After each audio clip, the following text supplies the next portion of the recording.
The CobraTV Subcasts are back. This time, live on cam. Chris. Hey, Cobra. How you doing, buddy? Man, if I was doing better, I'd be finer than frog here and split 4 ways. That's awesome, dude. The CobraTV Subcasts, the show on YouTube where you get a voice.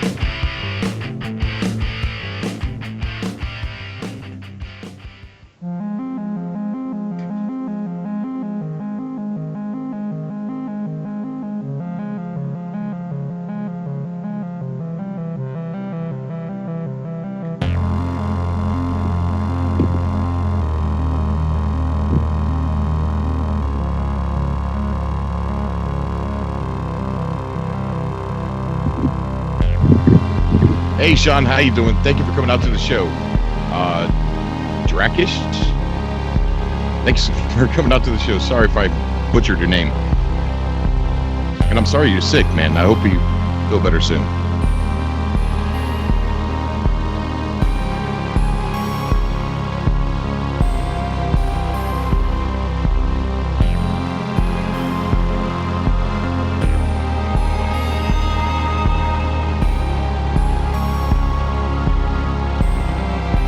Hey, player.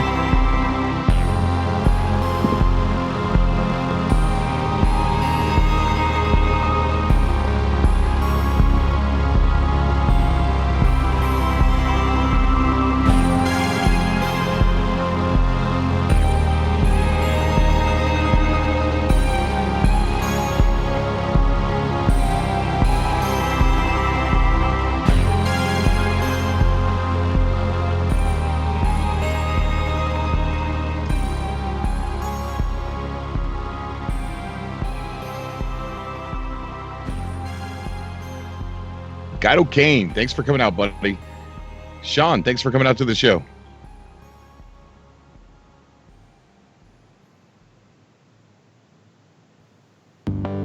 Shadow of Neo, I'm very sorry you had a bad day. Hope it gets better, bud.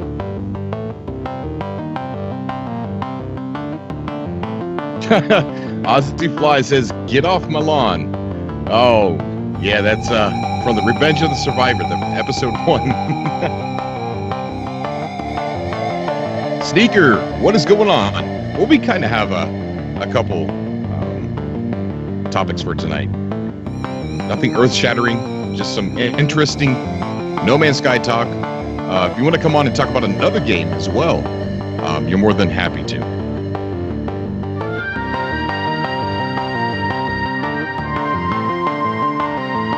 Player, yes, he remembers the old Subcast before the game came out. You know what? I miss that.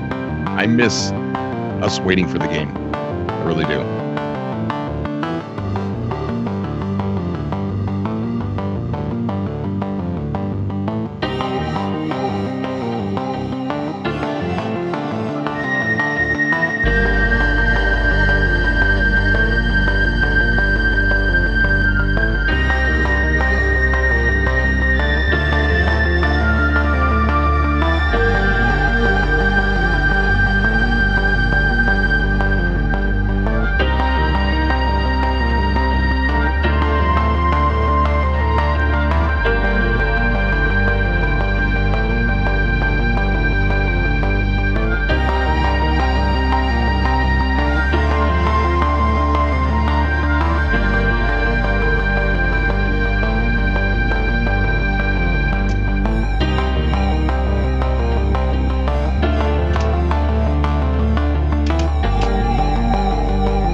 How you doing, Mads? Thank you for coming out, buddy.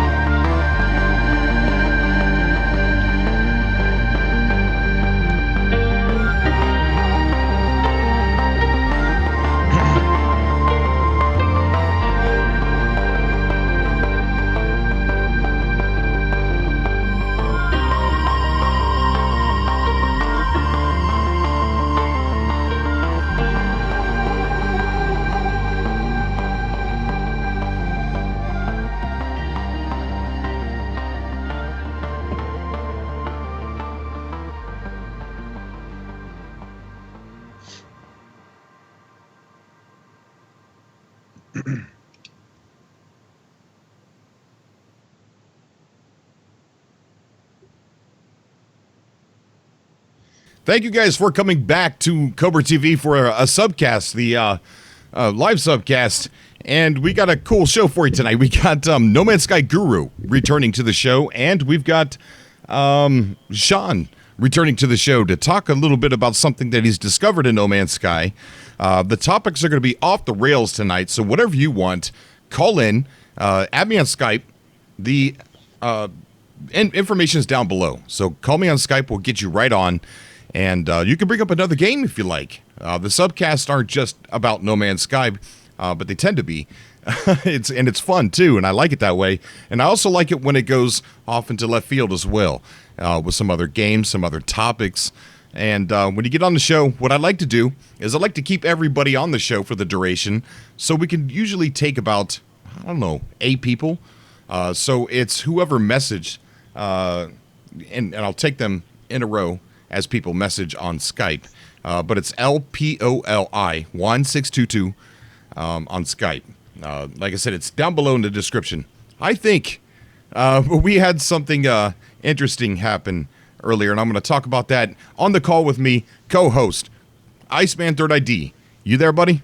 Yes, sir. Oh, awesome. Okay, so Iceman's our new co-host here for as long as I am graced with that opportunity. Stop it. No, it's good, man. If you guys haven't checked out his YouTube channel, comment in the comments there, Iceman, and go over and check out his channel. He uploads No Man's Sky stuff. He's got something interesting planned for his channel that surrounds No Man's Sky. So I can't wait to see him start uploading that. Before we take callers here, if you're trying to call into the show, the way it works is if you message, I'll add you to the group call. And but I want to talk about something that happened earlier. And my son kind of hijacked my YouTube account and ended up streaming Minecraft on CobraTV. And it was only for like 3 minutes, and you could hear him talking about, I hope this is going to work. I'm going to make a video. And he even gave a shout out to FGTV. Nice. It's just, oh yeah. He said, this is FG. No, he said, what's up, FGTvers, or something like that. So it was pretty cute. He's 7 years old. I deleted the video because people started going it started getting a little negative because, I don't know. So I took it off the channel, but I do have a second YouTube channel. I think the link is somewhere down below, and I let him stream his Minecraft live over there. So if anybody has kids and want to see a 4-year-old and a 7-year-old play Minecraft, that's over there. And it's cool. I enjoyed it. I enjoyed watching it. Little Cobra just wanted to be like Big Cobra, that's all. Yeah, right. Yeah, he gave CobraTV a shout out too in that first video, and I think the other one over there too. We got No Man's Sky Guru coming on tonight, and we got Sean as well. So we're gonna go ahead and get Sean on the call, and he's got some interesting stuff. And in a few minutes, we're gonna get No Man's Sky Guru back on here and talk about what he's possibly doing in the Galactic Hub, and then we'll go from there. Sean, how you doing, buddy? Hey, how's it going? Can you hear me all right? Yeah, we can hear you just fine, bud. We can hear you just fine. All right, so Sean is kind of doing what Ron Scoville's doing. But Sean kind of explains things a bit easier. Ron Scoville is probably one of the smartest people I've ever met in my life. He's smart, sometimes almost too smart. Yeah. He's our life equivalent, Sheldon Cooper.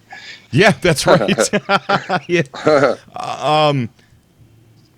Okay, there's a lot of people calling in. I'll add you guys to the call.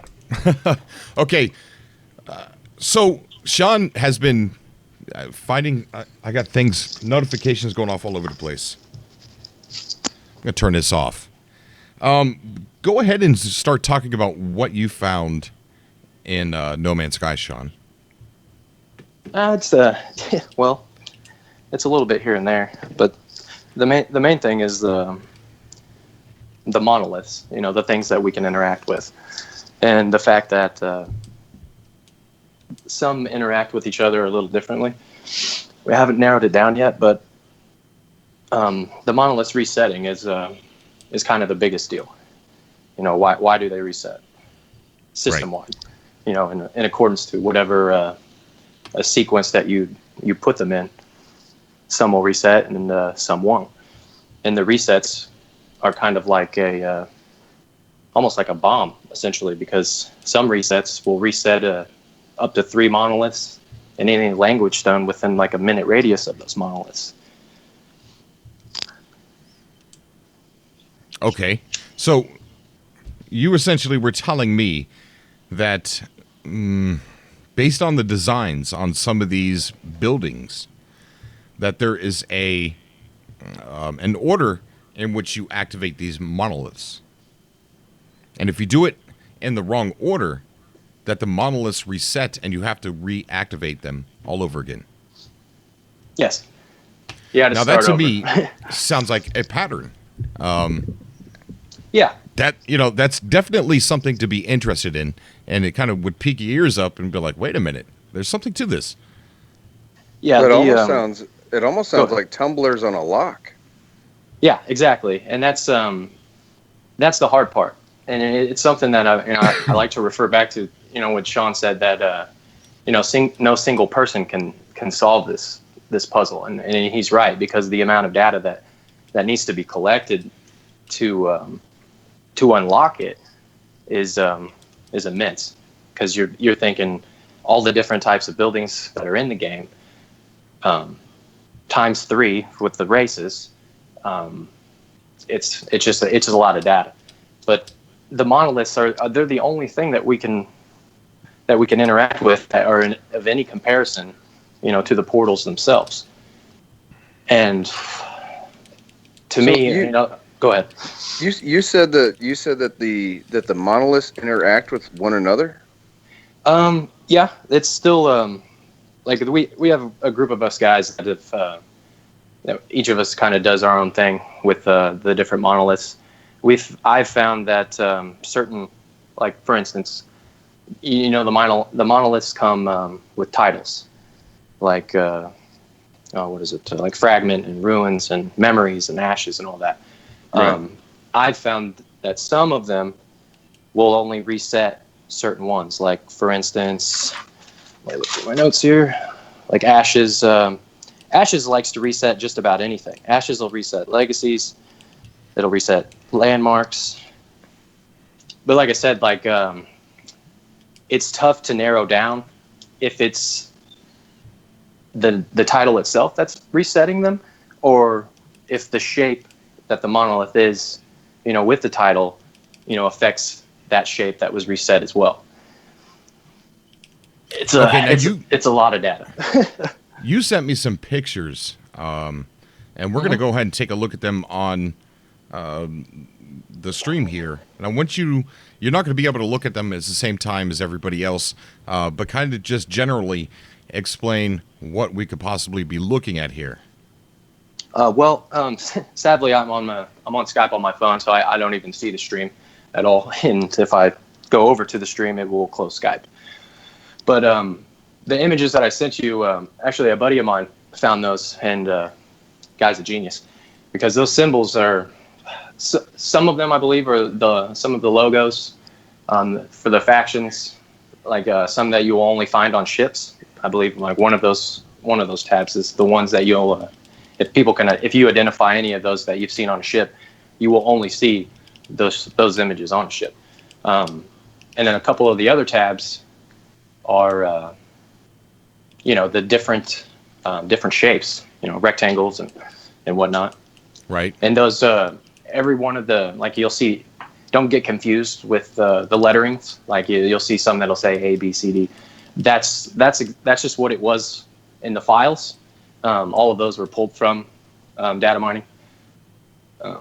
We got a couple nifty guys that are really good at finding those kinds of things. And Yeah, and a couple of those the shapes and whatnot, like the rectangles and whatnot, are you'll see those pieces on various buildings, like abandoned buildings and observatories. So, who labeled all these A1, A2, A3? My buddy Devidander. Okay, so I was wondering if it was labeled like that in the game. There's a winky face next to one of them. So. Oh, that was towards me, because that image, that, and I know a specific one you're looking at. If you notice those the keyholes, I call them keyholes, and I call that monolith the keyhole monolith. Those symbols resemble the monoliths, and that symbol actually, I wish I had the computer. You can combine 5 monoliths and you can create that symbol. Oh, Really? That's interesting. Yeah, that's why he put that winky face there, because that's what I've been talking about, is that, these symbols, the pieces that you see, on the buildings are, like, for instance, one of the buildings that I have on our site is 20 symbols, and all of these symbols are pieces of the same monolith. They're just broken down, and then some of the designs, like I believe one of the images looks like a portal, and I always thought it was a portal, because it just how it's those two shapes are facing each other, and that's the monolith, and it's two of the monoliths facing each other, and that can kind of give you an idea what monolith I'm talking about, because there's only the one that slants that direction, and shaped like a triangle.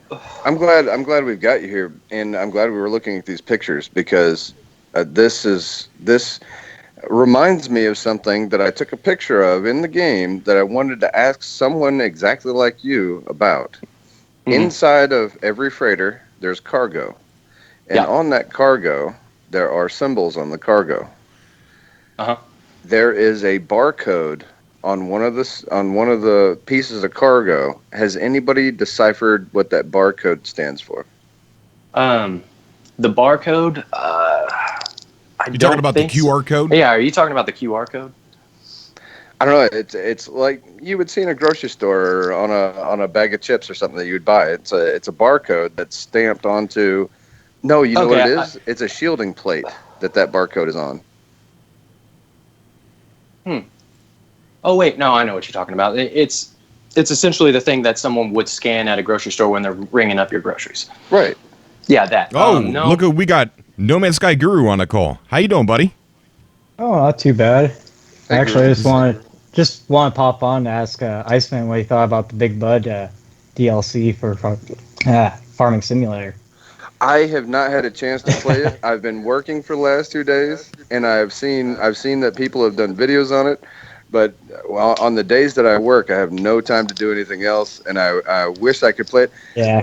I don't know. I'm not sold on it. I saw somebody driving a tractor the other day on the road, and it just my farming simulator itch just started itching, and I need to scratch it, but I haven't had the chance. Well, the last time I listened to the sub, I was able to listen to the whole 3 hours while I was stuck in my tractor. So it was great though. The whole 3 hours that went by very quickly. So last live stream. It was a great show. Yeah, the last one was pretty good. But no, what I actually wanted to talk about was I did have a winner on that $50 navigation challenge. Oh, awesome!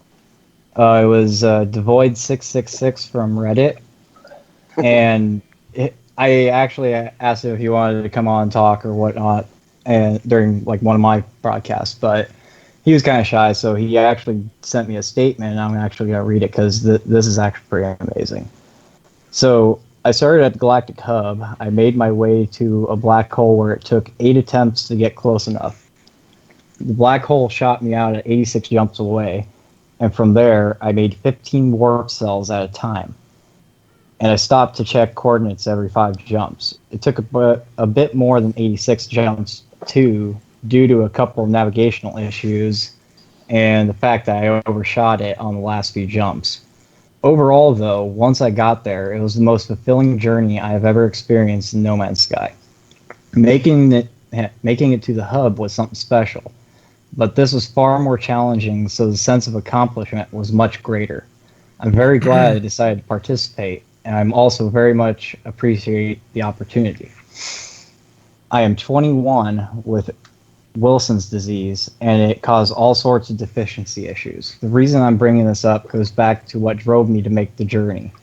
I'm literally dead broke trying to pay for the medication, and I'm struggling getting on disability.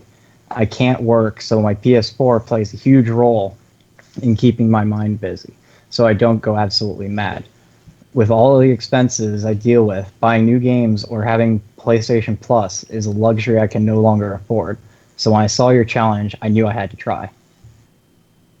So it was, I mean, I've been playing games for 20 years, been playing anything multiplayer, and that has been the most touching thing I have ever done in a game. Was just, Wow. It's something special. I mean, it blew me away when I read that. That is very awesome. That actually makes me happy I didn't win the $50.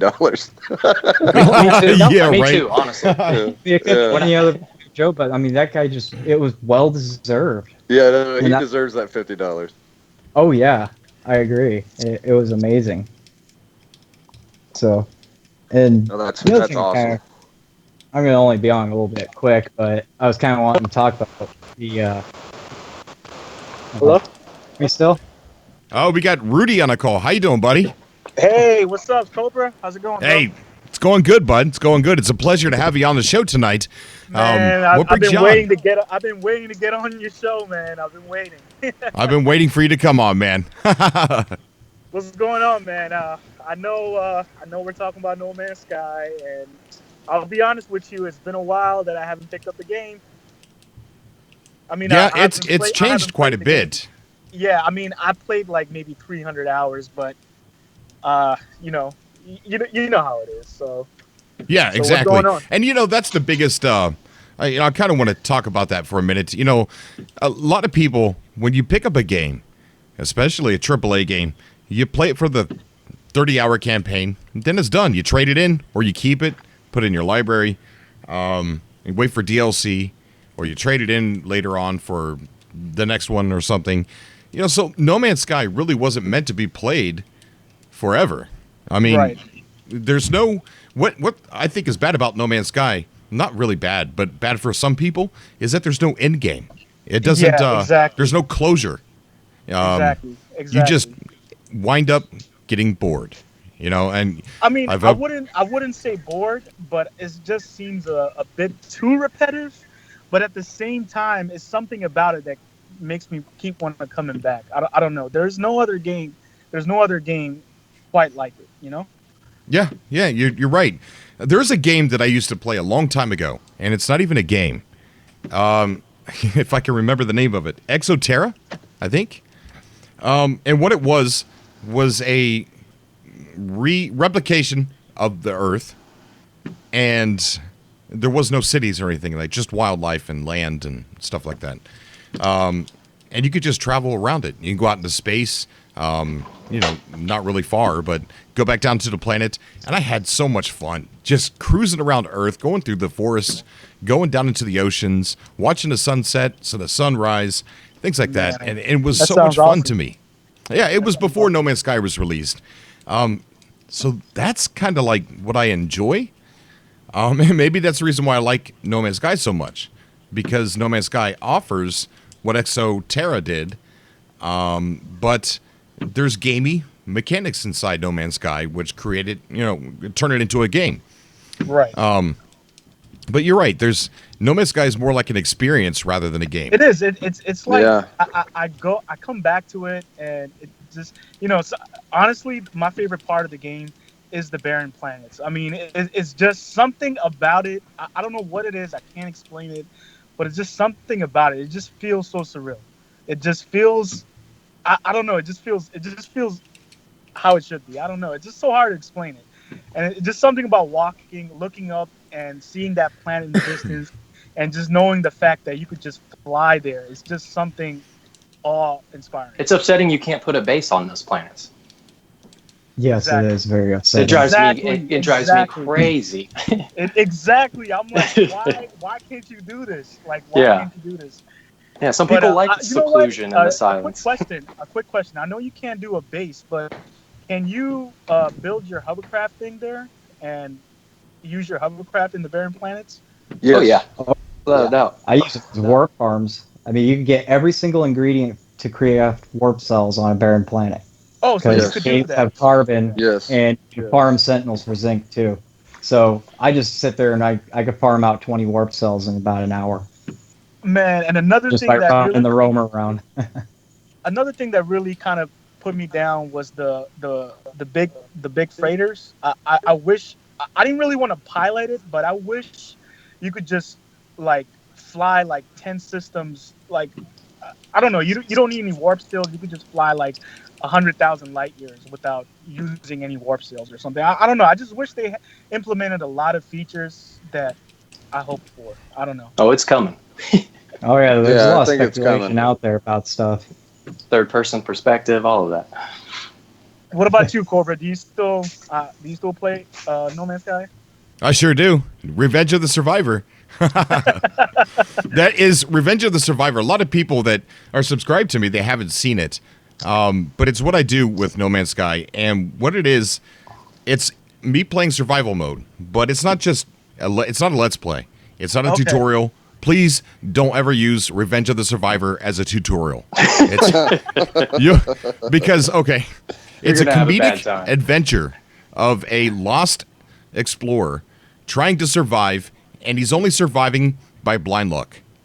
And he's named his ship Rust Bucket.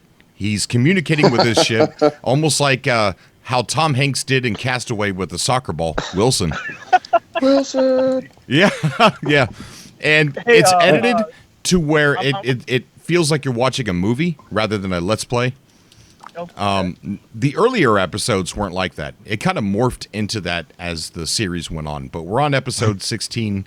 We're going to be uploading 17 here soon. Oh man, I gotta check it out because I think I did see your survival parts 1 and 2. I definitely got to catch up to it. But Cobra, man, I'm sorry to cut you off, and I'm actually driving Uber right now. And listening to your podcast, but I just got a passenger come in, so I don't know if you're gonna still be on after it. I'm gonna try to get on, but I'm gonna try to give you a call back. Okay, buddy. Hey, it was awesome to have you on the show, and it was a pleasure, and I appreciate it. Yeah, man, it was awesome. Thank you so much, Cobra. Thank you. Okay, buddy. Take care. Take care, guys. All right. See you later. All right, we got Dave is back on the show. What's going on, dude? I've been trying to get on for a while. I'm not very good with the technological stuff. Yeah, no, it's fine. I saw you calling, but I have to add you into a group call rather than just answer it. Okay. But it's awesome to have you back on, man. How you doing? What's the subject? What have I missed? Oh, well, we were talking about some things that Sean has found in the game. Something about...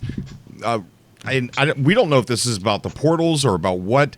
But if there's a pattern in a way that you can activate portals, and if you do them in a certain pattern, you do not have to go back and if you do it wrong, the monoliths. My goodness. Yeah, that's what it is. Yeah, the monoliths will reset if you don't activate these monoliths in the right sequence. So Sean here is trying to figure out what that right sequence is. Because he can, how many sequences are you up to, Sean? I'm at 4. 4. Okay, so he's gone to where he goes to do the 5th one, but then they all reset. You know, Sean, sorry to cut you off, Cobra. Sean, I just remembered this. This is from like the first 2 weeks I was playing the game, and I thought it was a glitch. I really did. I thought it was a graphical glitch, and I thought there was really nothing to it, but now that we're talking about this brings me back to the remembrance of this happening. I was going around searching for monoliths, right? And I activate this monolith, and it shot fireworks in the sky and went in third person mode, and I saw these blue fireworks in the sky over the monolith. And it's the only time that has ever happened. It's the only time I've ever seen it. I've seen that Does it- once too. But I've You guys never have only it seen again. the flare once? No, Yeah, I've not only just seen a it one single time. flare, but the single flare I've seen before. Though it was more of like a grand display. Yeah, like a fireworks display over the Yeah, it the was like more monolith. like a fireworks display. Go ahead I've and seen explain that it, Like it over- Sean. just burst in like fireworks, kind of. Yeah, it kind of Yeah. like shoots out of the ground from the monolith, but like it'd be like behind the monolith, I think. Go I ahead and barely explain remember. what that does to your ship. What does it Sean? do to your ship? Sean? I have no idea. Oh, Sean's gone. Are you referring to like when it repairs something that's damaged? Yeah, exactly.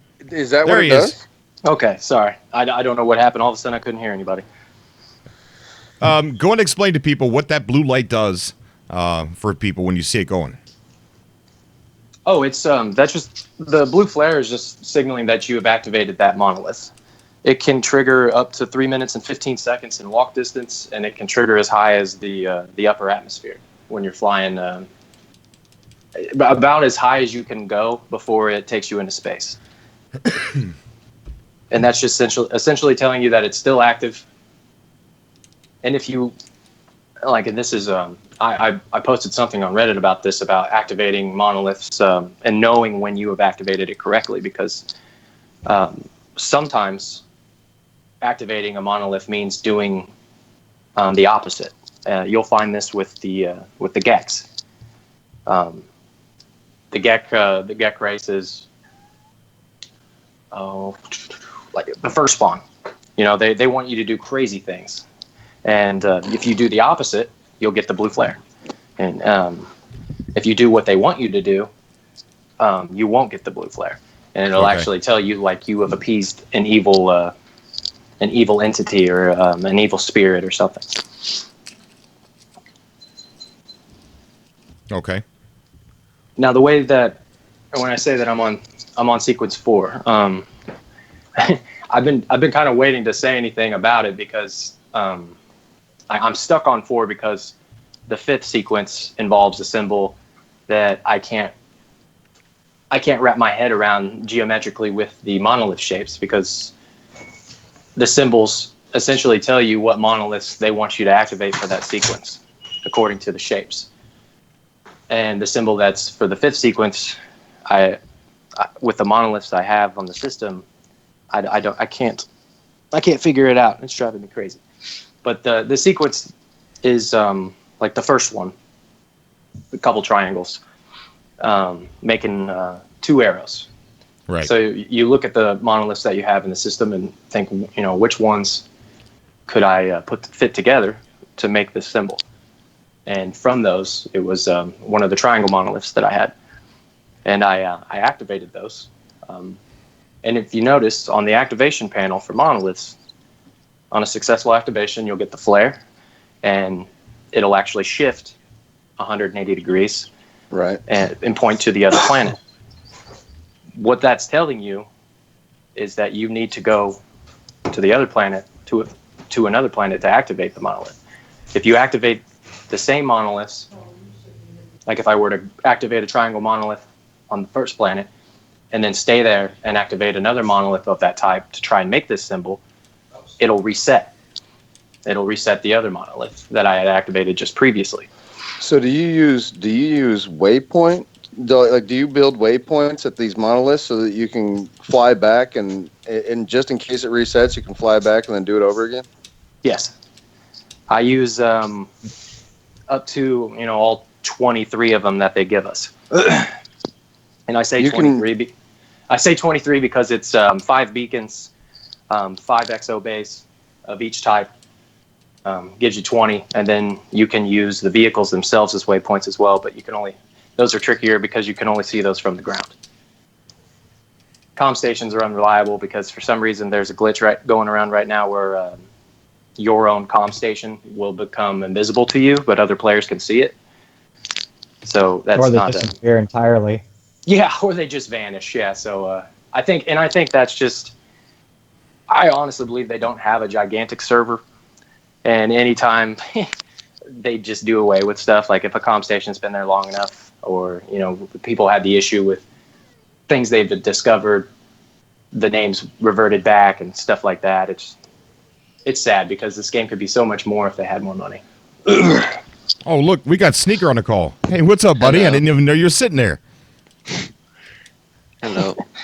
Hey, how you doing, man? Good. That's good. That's good. You sound tired. Are you trying to be quiet? No. Oh, okay. I think my mic's broke. Not sure though.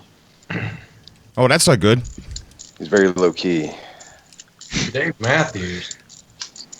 Yeah, I I wonder if it's the real one. recently- Try not to say people's last names.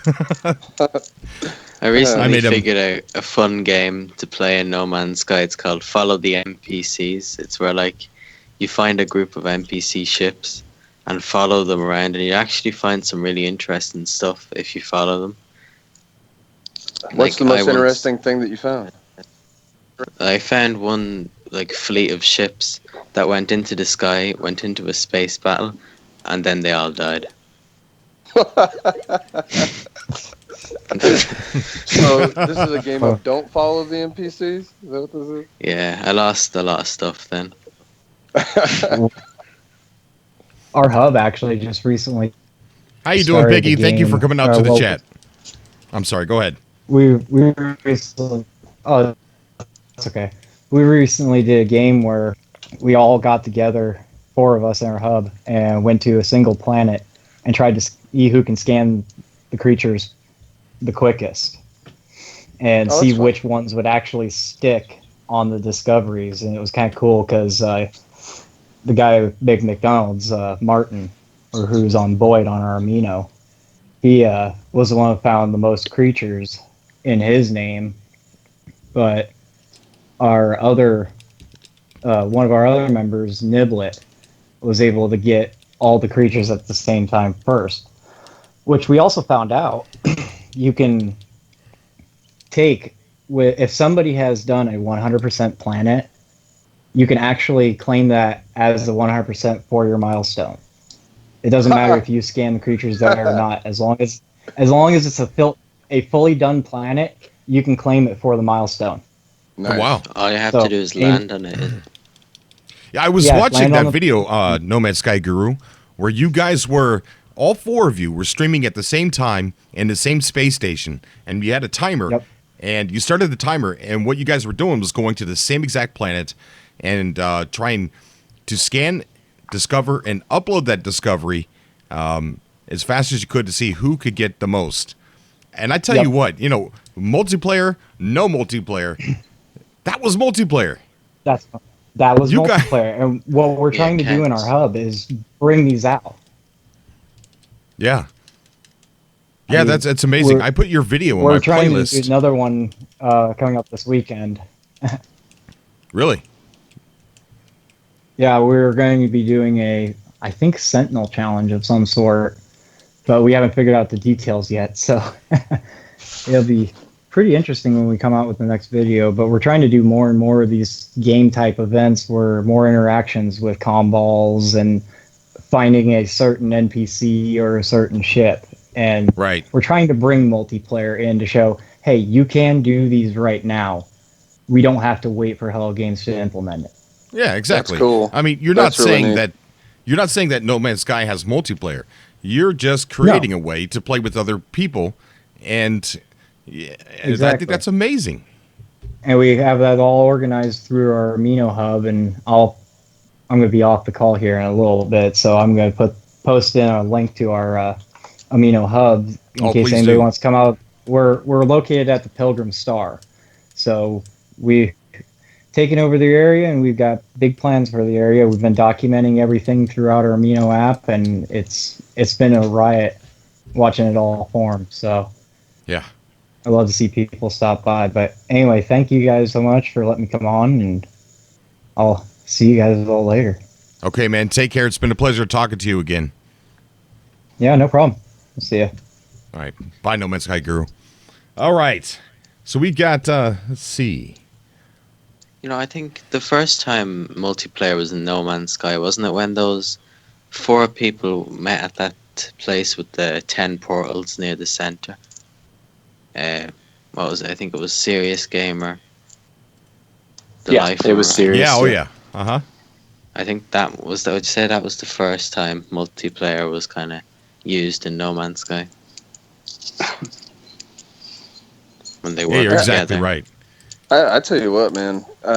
You could ask me. You know, going back to the guy who asked Cobra if he was still playing No Man's Sky. You could ask me probably 20 years from now if I'm still playing No Man's Sky. I'm still gonna be playing it. It's just one of those games, man. It's like it's like as long as my PS4 has breath in it, it's gonna be playing No Man's Sky. You know, as many games as come and go. Look, I've already beaten. Since No Man's Sky has come out, I've beaten a couple of games, and I'm still playing No Man's Sky. And I'm not playing these other AAA titles anymore. You know, like Wildlands, that came out, beat it in 3 weeks, done with it. Bye. I don't want to play it anymore. Just because the replay value isn't there. You know, it's not an infinite way. As big as that map is, the map is 500 square kilometers, right? I measured it myself, and it's 500 square kilometers. You would think that there's plenty to do in that game, and it's just once you get it done, it's done, and I don't want to play it anymore. I've been waiting for that game to come out for 2 years. No Man's Sky, on the other hand, I got on the bandwagon kind of late with that, and I waited for it for about a year to come out, and now it's out, and I'm still excited for it. I love playing it. I had to take a break from editing a No Man's Sky video to do the podcast, you know. So. I love this game, and I think that if this game, if you're the type of person that this game scratches your itch, you're going to keep on playing it. Oh, yeah, there's so many ways to play the game. That's what I love about it so much. Right. You know, a lot of the people that, you know, like my group of guys, and I'm actually a part of the No Man's Sky Portals subreddit, and it's not. And I hate the name of it because, you know, we just look at, you know, different aspects of the game and, you know, why they're there, you know, try to figure things out. But there's so many different ways to play No Man's Sky. You know, if you like the animals, I got a buddy that absolutely is just in love with the geography and all the makeup of planets and, you know, the different rocks and stuff like that. You know, that's his thing. So, but, you know, everyone has their own way to play it. And I think that's probably the one thing that everyone loves about it so much is it has something for everyone. Exactly. Yeah. I mean, you got people that are discovering planets, 100%ing planets, you know, trying to scan all the animals and upload them and everything. Like Martin Requiem, he's doing that, and he's having a blast doing that. Me, I couldn't do that. I just, I don't know. I don't have the patience. I want to keep going. I want to keep getting into trouble. Then you got other players out there who like the combat part, and they're always fighting. I know Diggs, he likes to be a pirate. He sits out near a trading post, and he's told me that he likes to shoot the ships that are coming in to land and take their stuff. Damn. And So he says he's done it for hours. I crashed last Yeah. That's the multiplayer that no one knows about. Yeah. We're shooting each other down. We have no idea. Yeah, We right. have no idea. And then you've got you got people that are role playing in the game. Revenge of the Survivors kind of like a mix of a role player and me actually playing the game. And then you got No Man's Sky Guru and all the people at the Mino Hub who are getting together and doing these online games while they're streaming together. And you're right. There is so many ways to play No Man's Sky. And when I think about, Don't forget the farmers. yes, the farmers and the bankers Traders. and the cartel. You know there's all kinds of rich people on No Man's Sky. You know, but when I think about No Man's Sky, it's such a big canvas that you could do so much with. And I don't think that this game is going to just fade off into the night. You know, Hello Games has updated it 2 big updates, and they're working on a 3rd one. And I think that, just like Minecraft, years down the road, this game is going to be still played. It's going to still be talked about, even if you move along. If I move along, It'd be great if it's still going to be here. It'd be great if it becomes as big as Minecraft. And long before I had the ability to farm and sell, you know, make products and sell them and stuff, what I did was I stood at a base and bought dynamic resonators for 30-some thousand a piece, and then turned around and sold them to select fools that would buy them for 100% profit. They were buying them for 60-some thousand a piece. So I would hold as many as I could and then go around and sell them, and that's how I made money for a while. Yeah, Right, I think we all did that. The dynamic resonance, whatever. I think we all did the turnaround on that before we discovered farming and all that other stuff. Yeah. Sean, my man. That's Sean, everybody. Thank you for coming on the Cobra, show, dude. Cobra. All right, how you doing, bud? Hey, How you doing, man? I am excited because I think it was your guide or Foxglow's guide to farming. I've been selling insulation gel. I got a 48 max ship and I got a 32 freighter, and I've just been having fun. No, it wasn't mine. I haven't done any farming yet. I'm getting like 44,000 units per gel. Wow. I'm at a place of 47. It's actually a trading station right next to my base. I got lucky finding that because I could not find a space station. I'm getting about 3 mil a load from the Pork Chop Express. Oh, we just got Angel Ray's subscribed to the channel. Thank you, Angel. Sorry, guys. Oh, nice graphic. Yeah, a little headbanger, rock and roll headbanger. Yeah, that's cool. That's awesome. Hey, by the way, I was going to ask you, which one of those is you and which one of those is me? Am I the Corvax or am I the Viking guy? I don't know. You know what? I don't know if you're free. If you're open enough to tell what you do for a living, but I would say what you do for a living, you're probably the Viking. I'll be the Viking. Most definitely. Guy. All right. We got I'm a little Daisy uglier than he Rainbow. is. Thank you for subscribing. What'd you say? Are you free? Are you open to tell people what you do? Sure. I've told people before on my channel. I'm a correctional officer at a state penitentiary. But yeah, you're the Viking. I'm a little bit uglier than the Viking. I might be. He might be doing me a favor. They don't pay you guys enough for what you put up with. It's that any job is what you make it. If I didn't have fun every day, I wouldn't go into work. You know what I mean? Right. That's the kind of attitude you have to have. That's a good way to take things. Yeah, if you're gonna last any time at all at that job, I've seen a lot of guys burn out. And it's because they don't have any fun. Yeah, you can't take stuff personal. Right. You wouldn't catch me doing that. Yeah, but don't start playing hopscotch now with the prisoners. Oh, okay. That's their favorite sport. What are you talking about? Well, my ships disappeared when I bought a new freighter. No. Yeah, they didn't. I've heard that if you travel to a different system, they'll reappear. I haven't done that yet. To where you travel and then you call your freighter. I heard they come back after that, but I haven't tested it yet. Well, I didn't test it either. I went back to the previous save. And what I came up with was an idea for the extra storage that I was going to pick up buying the new freighter was only about 3 spots or 3 slots. So what I thought was, since I had 2 haulers, I would strip one of them down. I took all the weapons off of it. I took all the shields off of it. It's pretty much on blocks. And it's sitting in the freighter, and it's a hell of a lot of storage space. It's got 46 slots. That's smart. That's smart. No, but I was reading around when I was determining whether or not I want to get a freighter. That came up a lot. Was my ships are disappearing, and people would tell them just travel to a different system, summon your freighter, and your ships will come back. So apparently, a lot of people are tracking it. Hopefully, Hello Games has a fix for that because it could always get worse. Yeah.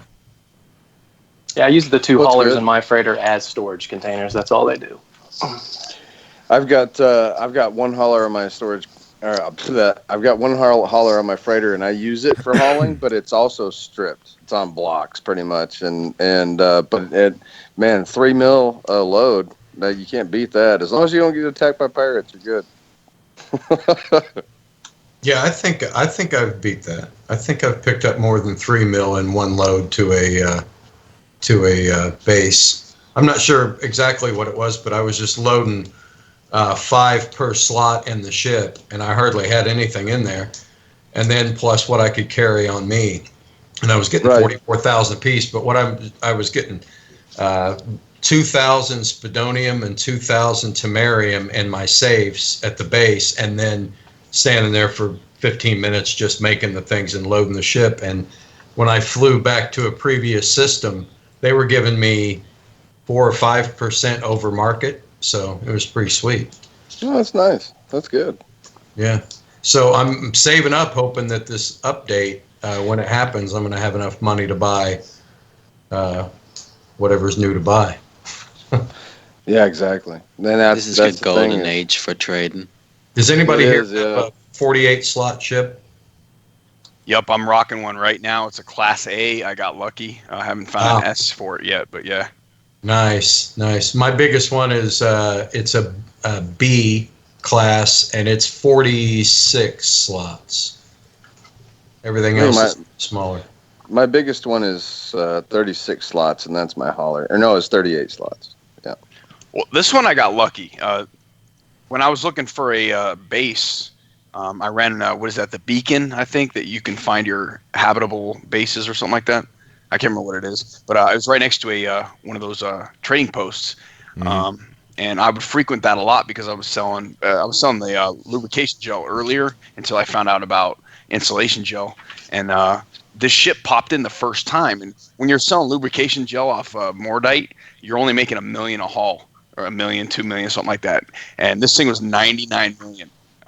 When I finally upgraded and started selling this insulation gel, I was making I make about 22 million a haul on this stuff. And that's when that ship popped up again. And I'm like, yeah, I got to get this thing. Even though it brought me back down close to zero. Yeah, I got it. I was lucky.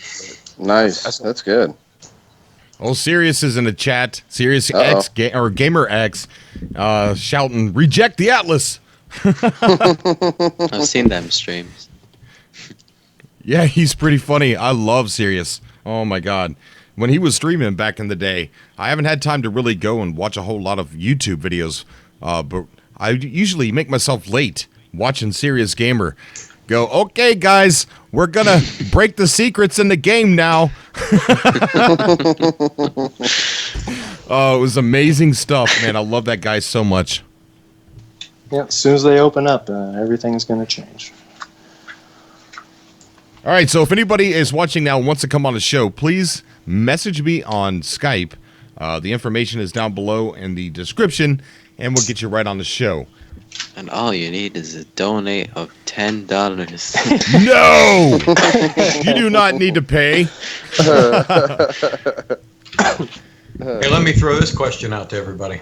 Sure. When you're shopping for ships and you're in one that you're willing to trade, or you're just going to buy it outright, either way, do you think there's a difference somehow between deciding not to buy the ship and hitting the back button, or deciding to not buy it and going over to hit decline? Because I wonder if somehow when you decline the ship, it keeps track of the size, the type of ship, and maybe you'll get a different one. Whereas if you just go back, it's as if you didn't look at the transaction at all. You guys follow me? Yeah, I've wondered that too, and I have no answer for you. Yeah, I don't either. So sometimes I remember to just go over and hit decline, and then I haven't really seen a noticeable difference, but I'm hoping to over the long haul, because that's what I'm doing, is ship shopping right now.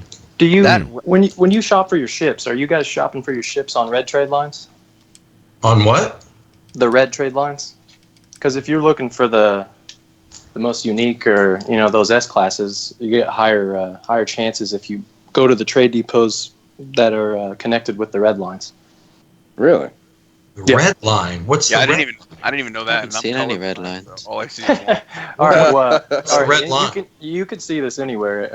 When you're in space and you see all the lines coming from the Sure, space the station. trade routes. Yeah. We got. If you look, you'll go ahead, Cobra. I'm sorry, we got Azrael on the call. Thank you for joining us, buddy. What brings you on tonight? No, if you see the white lines, well, there's red lines too. Azrael. They're not super dark red. They're just you could tell the difference.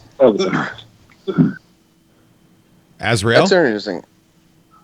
I always wondered what the difference was. Mm-hmm. You get better prices and more unique, like that trade. Those the traders that go to there will have more of the exotic resources, they'll be Really? carrying, and so on. And then yeah, See? you'll see a lot more S classes. I learn something every time I come on one of these subcasts. I'm confused. Every single Yeah. time. Aren't all those different colored lines all going in the same base? No. No, they all come from the space station, or they go from planet to planet, I believe. Yeah. They the lines sometimes you'll see like 3 different lines will connect into one, and that's just I don't know why they did it like that, but they break off and branch off. You just have to find where they branch and where they go. It's really hard to actually zero in on them.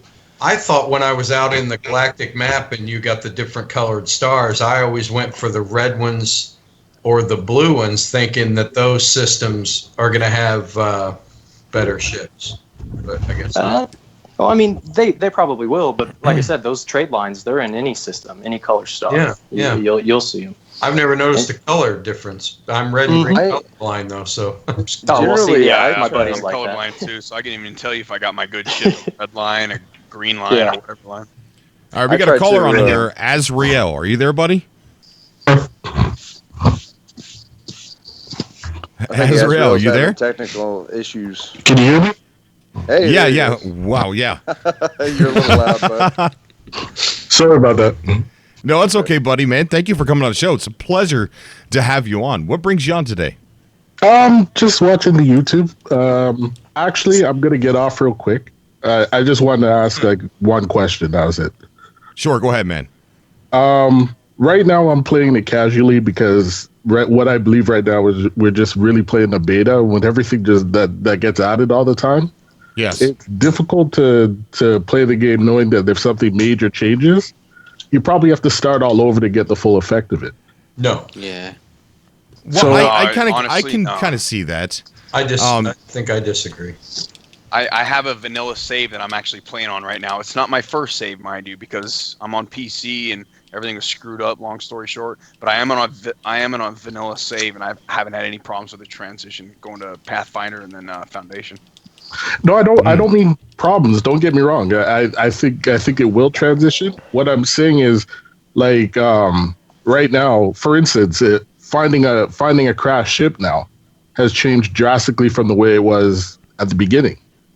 Yeah, you need to repair it.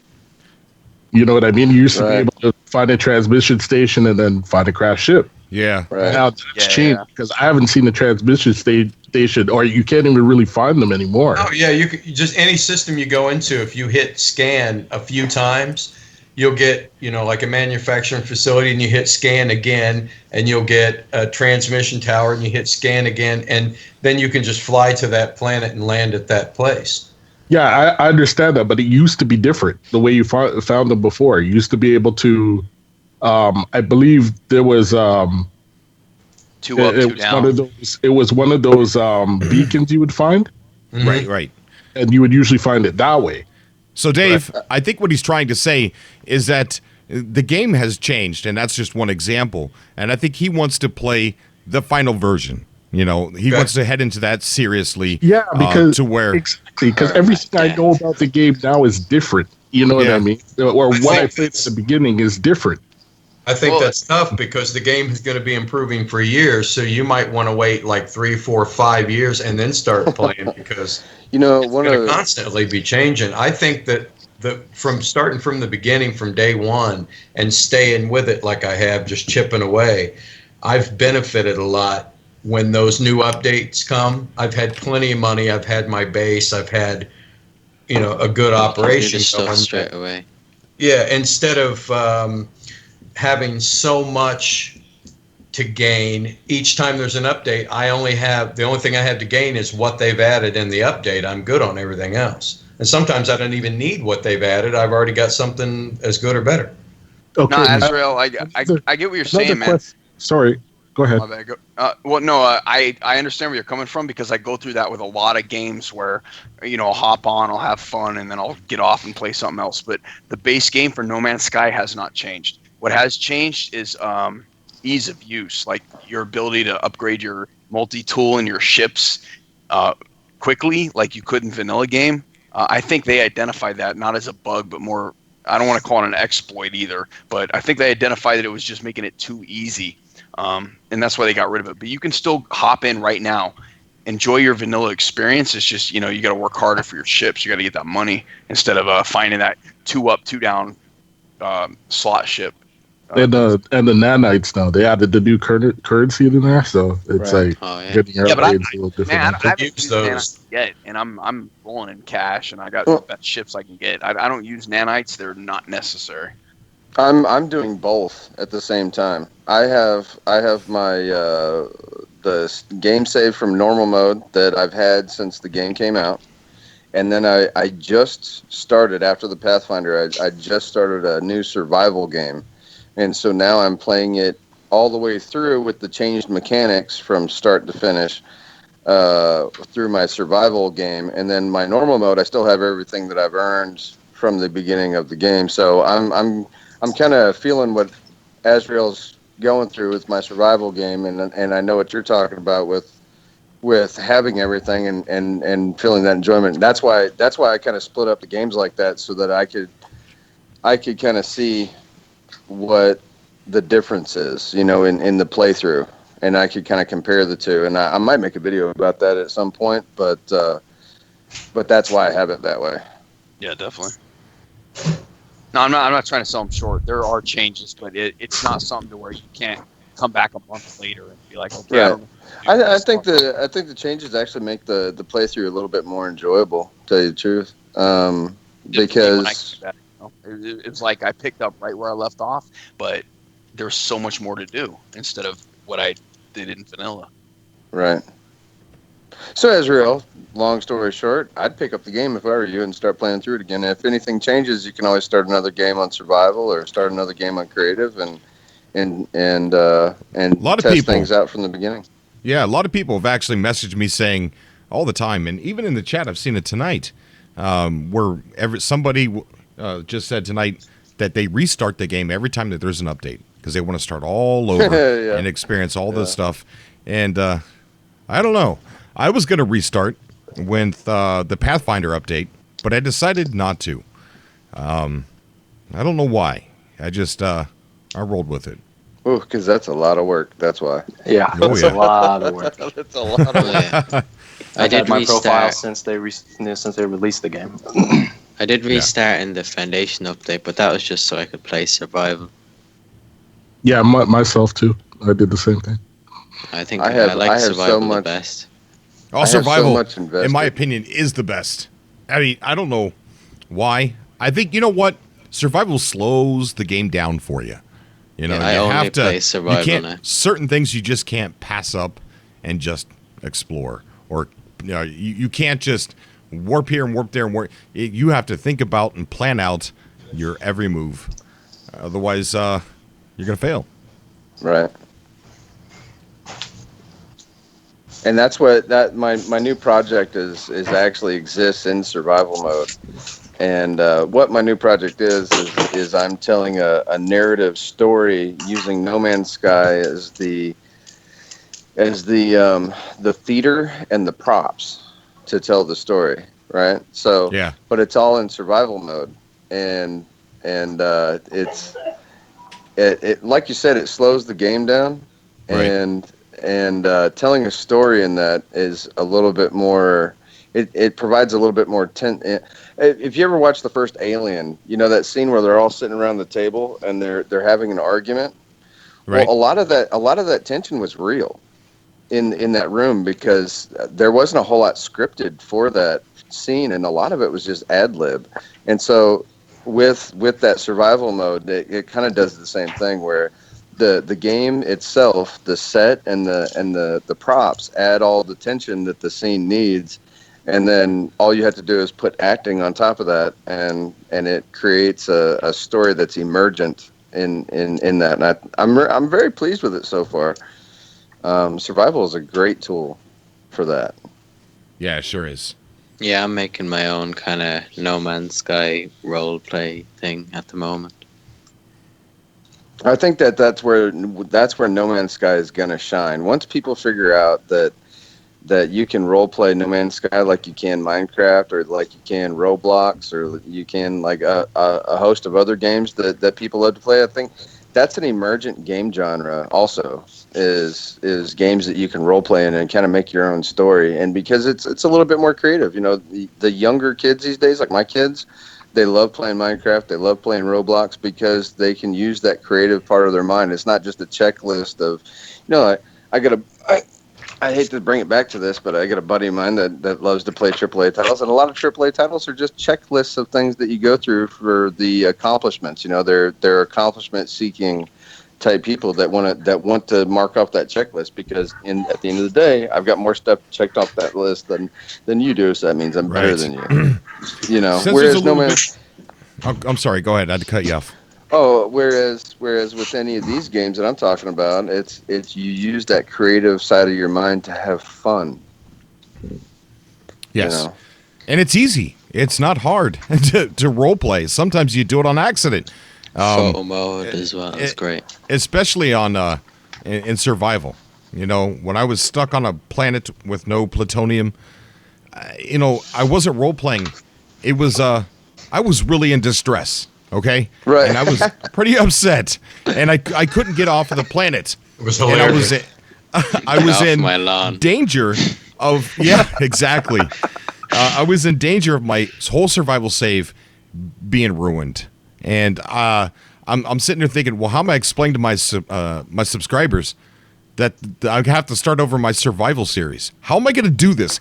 You know, and I ruined the chance to reload my last save. So no other mode could do that for me. Not normal, not creative. Now we have permadeath, so maybe, definitely permadeath could do that to you. Even more so than survival. Bigger consequence. But you're right. No Man's Sky is a canvas for anybody that wants to roleplay. We've got a little bit more people in the chat room here, and I wanted to kind of go ahead and explain the mishap that happened earlier. My son hijacked the YouTube channel here, and he's 7 years old, and my daughter's 4, and they were streaming Minecraft on my YouTube channel. At 4? I couldn't do it now. 7 years old and 4 years old. My daughter's 4, my son's 7, and he's on there saying, "What's up, FGTvers?" or whatever. And, people are in the chat. I've seen some of the comments like, "What is going on here? What is this?" I was so confused. Yeah, a lot of us have notifications for when you pop up. Cobra is now playing No Man at Minecraft. Yeah, and I quickly hurried up and stopped the stream. It was cute and I loved it, but you know, it was kind of a shock to a lot of people, and I don't mind people seeing it. So that's why I got a second YouTube channel, so I let him go ahead and stream on the other channel. But it was quite a surprise for a lot of people, and I do want to apologize. Especially you, huh? Yeah, there was no need, man. It was all in good fun. Yeah, it was, but there was a couple people that sent some pretty negative messages. We don't need that nonsense. I mean, it was obvious what was going on, and it was adorable, honestly. Especially after you put, you know, in the description, "Hey, sorry, my kid got on there." You know, I'm just glad they weren't on there cussing, because when I played Minecraft on Xbox, that's all you'd hear from these kids. Yeah. Oh yeah, but it was funny. So you're raising little anonymous members now? Yeah. Yeah, he was saying some stuff like FGTV's cool, so's CobraTV, things like that. It was pretty funny. That's awesome. You know, imitation is the greatest form of flattery. Yeah, you're darn right. So yeah, he uploaded like a hour-and-a-half video over on the other channel. Him and my daughter. Then my wife ended up sitting down. She started playing with him too, so it was pretty fun. Okay, back to No Man's Sky. Oh, we got Aaron calling in. Oh, hey, Aaron's calling in, finally. Cobra, those images I sent you, I guess those all the letters and everything are exactly how they were in the file. Wait a minute. When you asked before if they were, if that's how they were illustrated. Wait, even the winky face? No, not aside from the winky face. That was a shot at me. But the Okay. A's, you know, when you have the other ones, any of them with the letters, that's how they were in the files. All right.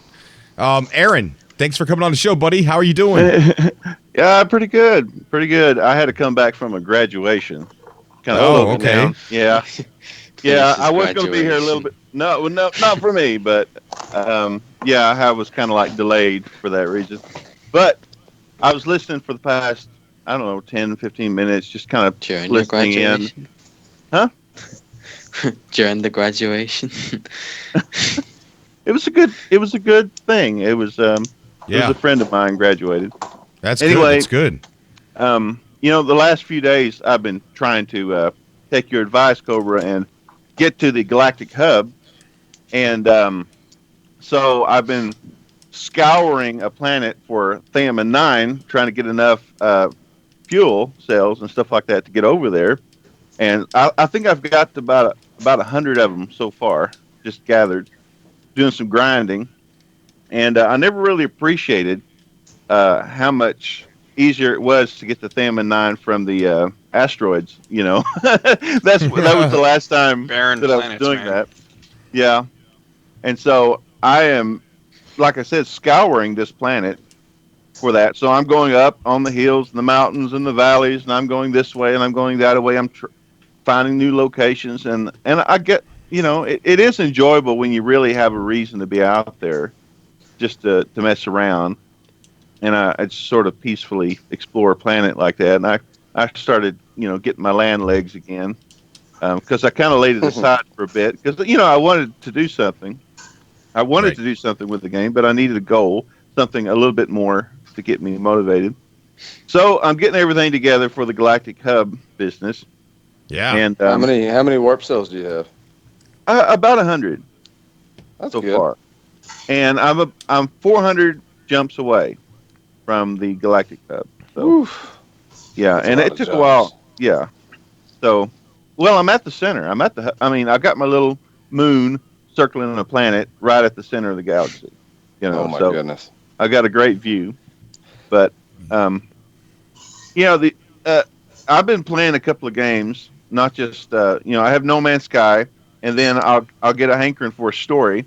So I end up playing The Last Guardian, and all that is story. You know, it's just quiet, not a lot of dialogue, just a lot of just a little bit of a puzzle aspect to it. But you know, I have a craving for story, and then I have a craving for that universe, and it's all, you know, I think it all unites together. It all means something to, as an individual, to sort of like that story. You like the creativity, you like the survival, you like all these different aspects. Everybody, you know, I was talking to Chris the other day about the different types of gamers that there are, Right. and the reasons why people play games. It's all over the map. There's all kinds of people that do these things, and I have a variety of things that I like, but I do kind of gravitate toward the sort of Skyrim type goals and stuff, where they have a list of things to do, like was mentioned before. But I have great respect for those who are able to creative storytelling that they do with certain games like Minecraft.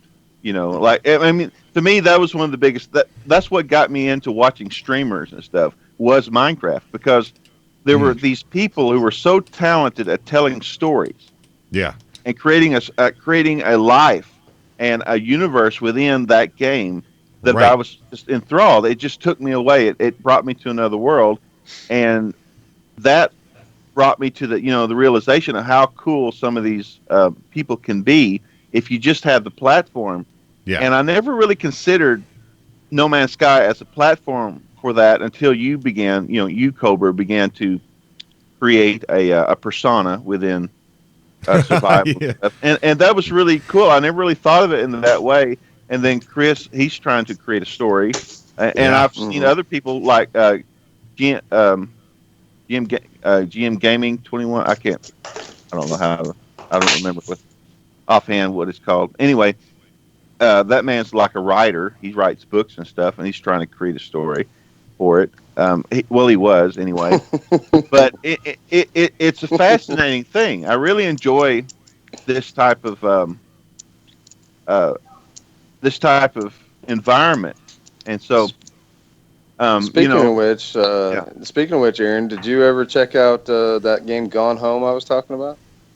No, I haven't yet. It literally has one of the best stories in a video game I've ever played. I teared up at the end of it. Once I got started playing that game, I couldn't stop. I beat it in one day. I could not I could not tear myself away from that game. I had to beat it. By the end of that game, I was on a mission. I was like, I've got to find out what happens at the end of this game. So you need to play that. Yeah. I've got it on my to-do list. I'll get it done. Don't worry. Because I really do. I love those environments, those games that really just pull you away, and you no longer think about your world, but you think about this other world. And some of these writers are so creative and so good at what they do that they can just take you anywhere they wish to take you. Right. And and so there's just so much potential there waiting for the game. And I don't think it's nowhere near has reached its potential.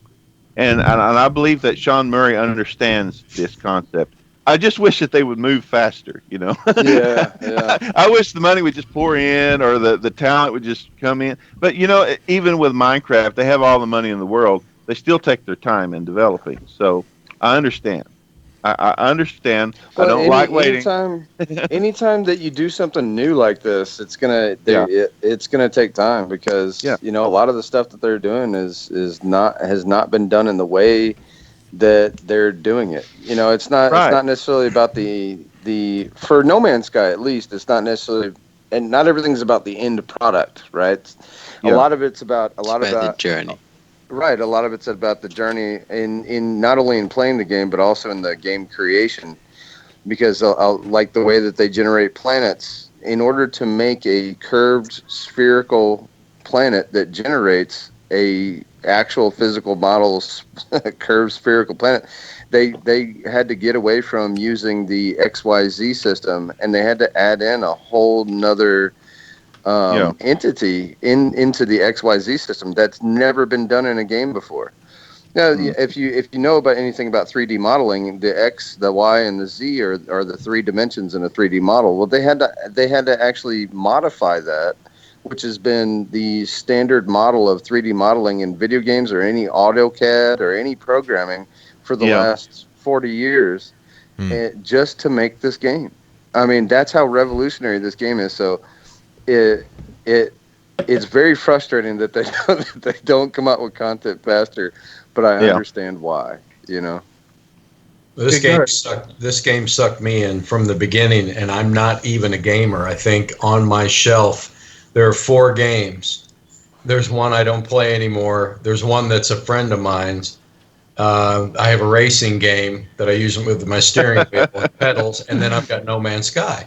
And so when you guys go through all these different games that you talk about recommending to each other, I've never played any of them, and I don't have any interest in playing any of them. I'm not a gamer at all, but No Man's Sky sucked me in from the beginning when Sean was talking about here you see a space battle, and you can either partake on one side or the other, or do nothing. I thought, I like the option of doing nothing, because it really is a free world game if nothing is pulling you in any particular direction. So I took, I guess this is role playing, you guys tell me if it is, but I took the I don't know how to describe this other than maybe the Jerry Seinfeld way of space exploration, and that I didn't even touch the ground on any planet. I landed at a pad, or I didn't land. I considered I had tennis shoes on and didn't want to get them dirty.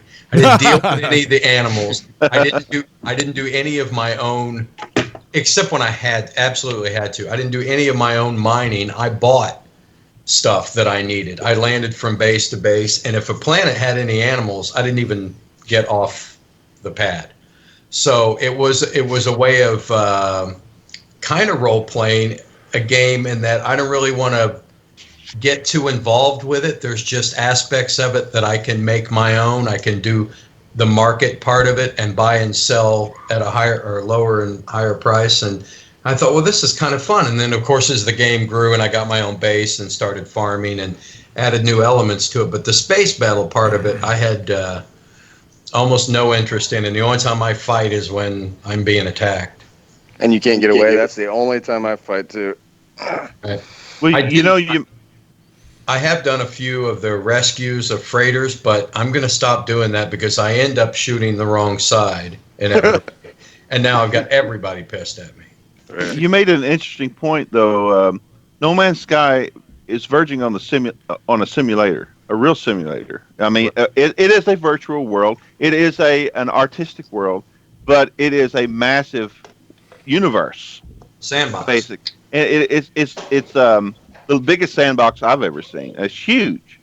It's monstrous, and the possibilities, even with the limited factors.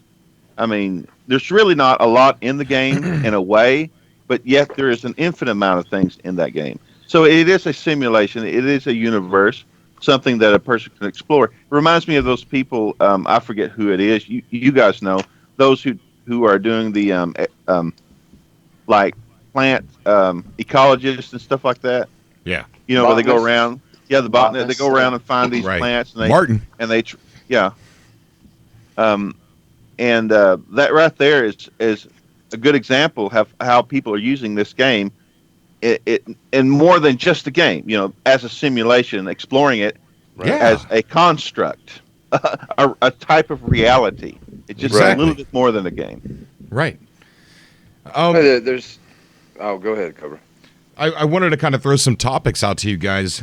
Some of the stuff I've seen a couple of people want us to talk about. Next update, speculation. They want to hear us talk about some of that stuff. And we can, you know, there's several things I have an idea of that could be in the next update, and that's more story, maybe combat, maybe the new race. Then there's the old build test, which could have the old assets like the big, large towers that we've seen in our art book and the first or second trailer, the second trailer.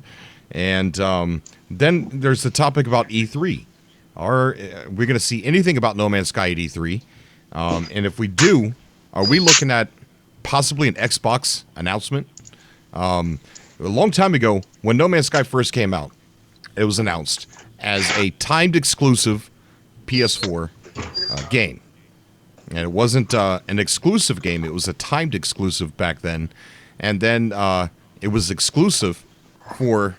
they changed it wording to exclusive for Sony. After that, you know, they dropped a bombshell saying that it was going to be released on PC as well. And they quit using the word timed release, or timed exclusive, I mean. And so now we're looking at the year is coming up. Could we possibly be seeing a release on Xbox, an announcement at E3? And if so, is there going to be a ton of new stuff? You know, I don't think they're going to go to E3. My they might not be at E3, but there might be an announcement, a commercial. My speculation is that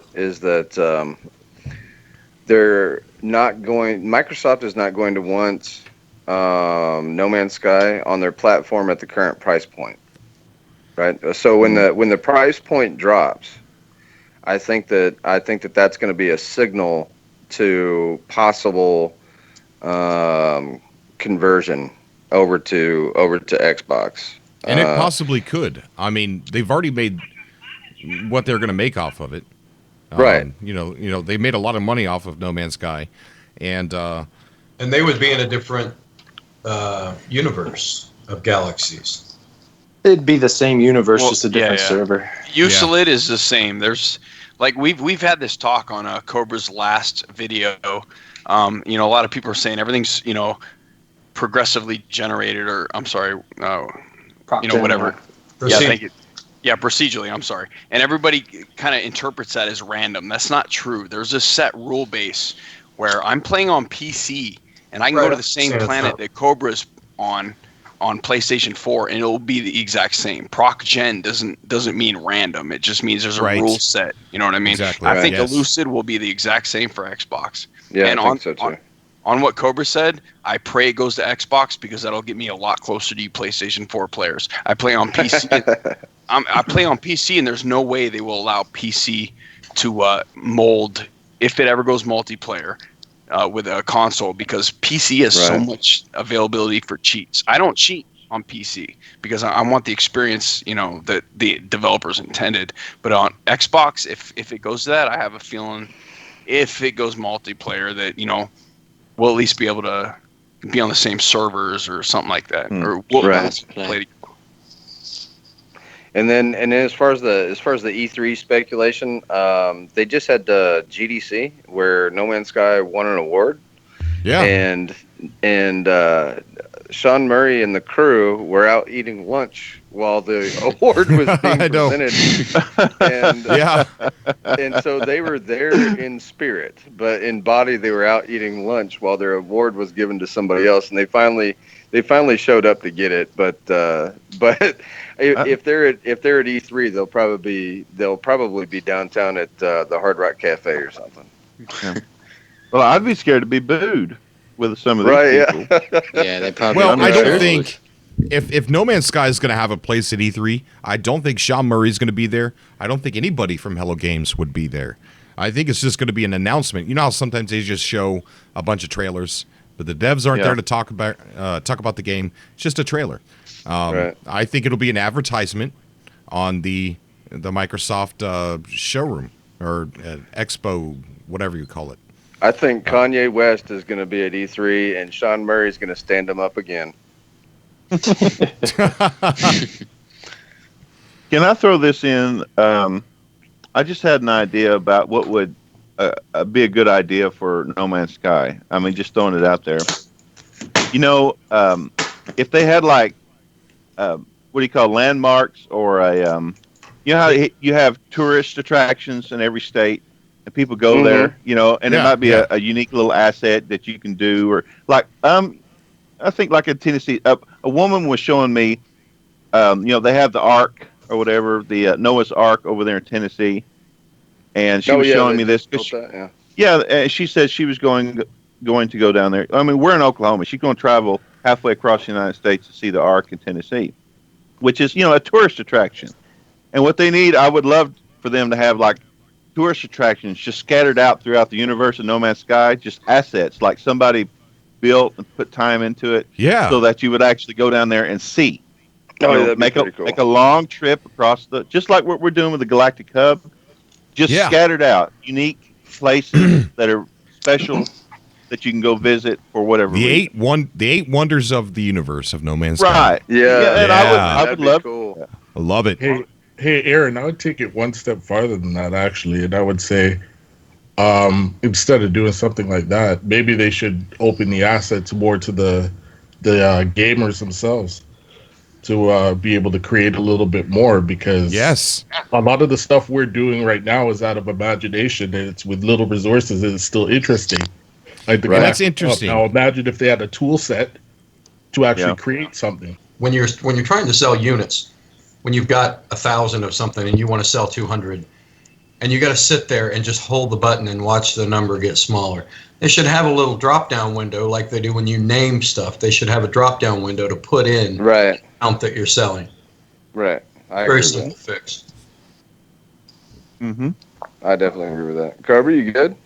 Yeah, I think we might have to end the show here soon because something's going on.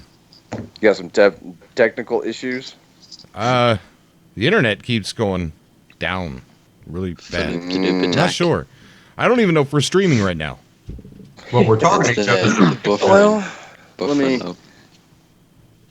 Well, hey, real quick, let me tell you guys. I didn't finish the sequence, and how I knew I'm on a sequence. When the monoliths reset, right? I had touched on that. The numbers that are next to the symbol, you put in those, you activate those monoliths, and you're good. Then you go to number 2 in the sequence, because all of the buildings have different numbers, all the way up to 9. and then you start that sequence. If you start the wrong sequence, it'll deactivate the previous ones you just did. If you go back and check. If you activate the correct sequence, when you activate the last monolith in the sequence, it'll reset both monoliths that were apart, or whatever number of monoliths were on the previous sequence. So, and that does that over and over as you go through the sequence. So what do you think is going to happen when you get them all? Well, honestly, I hope it's a freaking portal, honestly. I really do. Because I know that whenever you activate, or whenever you do what is required to activate the portals, that you'll get kind of like the detection will pop up. Like whenever you detect an abandoned building, it'll pop up, abandoned building detected. I wish that somebody that does what you do, right, mm-hmm. would have a question and answer session with Sean Murray. Yeah. And just keep just 5 minutes would be so good, because you could ask him, are the portals broke? And if the answer's no, then you know that we're all just not smart enough to figure it out. Yeah. Well, they might give him the same answer they gave me. He just told me they're going to have to go dark. Yeah. And honestly, at this point, we've done everything. Anything that, I've heard, people talk about, with the guns and the alignments and the colors with Sigma and Theta and all of that. We've done all of that. If Hello Games tries to, soft patch or doesn't put it in the patch notes, and first out of nowhere you see someone post that, oh my God, this portal's open, then that means that they don't work. Or they haven't, because we have tried everything. And the only reason that I talked to Cobra the other day about it, that I'm even saying anything about this, because I don't like sending people, I don't want to waste your time. If it's something that that's not, nothing's going to happen. Right. But the fact that we have all of these symbols on the buildings, and the numbers, with that, going all the way to 9, it has to mean something. And it's been in our face forever, and I've never paid any attention to it. I've seen every variation and every monolith you could find. There's actually 16 of them. So it's the whole symbol work in the monoliths, and how the symbols are pieces of a specific monolith. It just blows me away that we didn't piece this together. Well, that's something that I saw in some of the early trailers, right, with portals in them. Some of the portal trailers, is that one of the portal trailers, it shows a portal with 13 monoliths around it. Yeah, all of the little ones, the little monoliths around it, and it seems like you would have to. It's like a test build that they had to just see if the monoliths all work to activate that portal, and then they just spread them out. Yeah. All 13 work, and now spread them out so that you've got to find them all in the right order and activate them.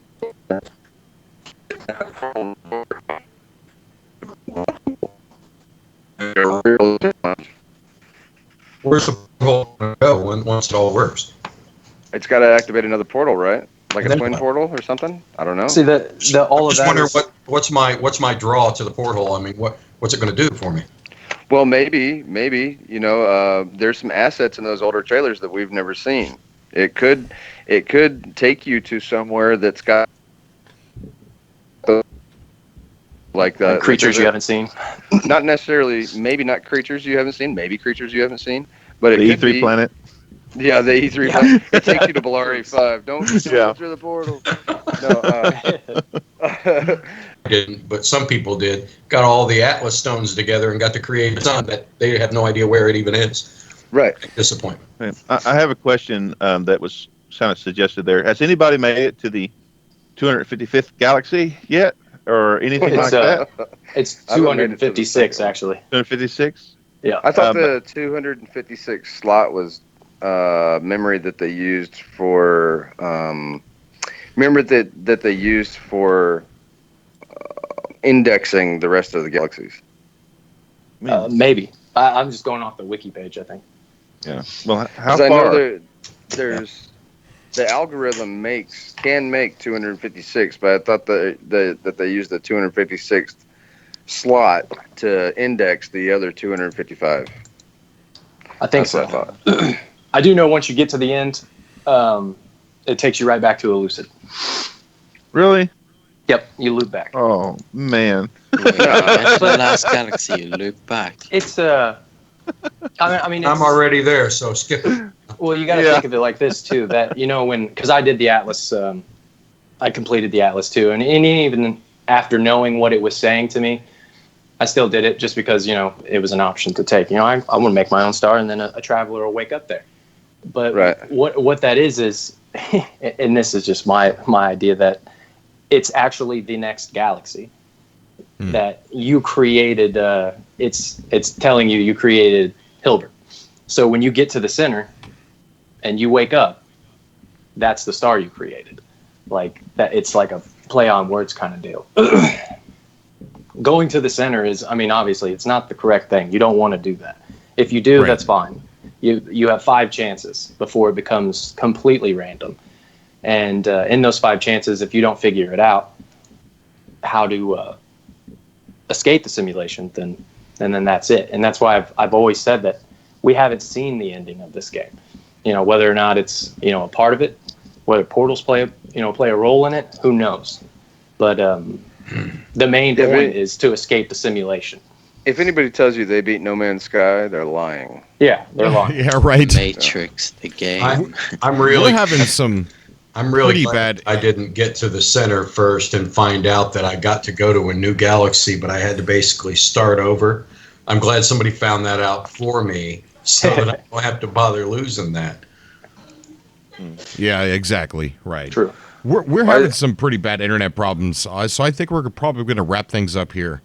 I'm not sure what's wrong. Just all of a sudden started. But I wanted to. I don't even think we're still streaming. No, Well, I just restarted. No, it's I saying just stream restarted offline, Cobra. I just restarted the stream, and you are streaming, but it's streaming. I don't know exactly what it is. I think it's your intro. Yeah, it restarted the stream, and there's a countdown timer. Okay, but I'm still recording, so I'm going to upload a different version tomorrow. And we just had Dave Langer subscribed. Thank you, buddy, through this devastating moment. Thank you. I do want to elaborate a little bit on what I was talking about with Boundless a little while back before we get off the call here. And Boundless, when I'm playing it, it looks like Minecraft, but it's a lot prettier. And it's more like, it looks like No Man's Sky. It's a real No Man's Sky-ish game as far as appearance. And even though it's a block world, you're not a block character. You're well-polished. You almost look like, what is that company that makes all those computer movies, CGI movies? Pixar. Pixar. Pixar. Yeah, you look like a Pixar animated character, and it's really nice. Real polished looking. Woody? Huh? Like Woody. Kinda. And look, my character kind of looks like a blue Lion King. And, when you're going through this world, you get to make these portals, and you could step through these portals into different worlds. And these planets, when you're traveling around them, it's really explorable because other players have literally been there. Some players are still there, and they've built things. And you could build anything you want. You could build there's these giant mountains, and you could build your whole house inside these mountains, and you can have balconies, and it's really beautiful, really neat. And you could travel around, and you don't know what you're going to come across. You have no idea what kind of structure or building that you're going to see, and it was there, built by another player. Whether it's abandoned or it's still used, you just don't know. That's awesome. That's pretty cool. Yeah. It's amazing. I'm going to be adding a series to my channel of it, so check it out. And if you guys are interested, I'd definitely pick it up. Yeah, I'd watch it. Mm-hmm. It's a PC game. Did you but play it's going Agony? to be? Did you get into Agony, Cobra? I'm sorry. You mentioned in that game you were going to play it, that one that you're in hell and you're trying to escape. Oh, it's not out yet. Agony. It's not out yet. But yeah, I can't wait to play that. It's scary for me. But Boundless is on PC, but it's going to be on PS4 here really soon. I don't know the exact date, but it's going to be on PS4 soon. Does anybody have any shout-outs that you want to go ahead and do? I have a channel. Sure. Go ahead, Sneaker. Let's see.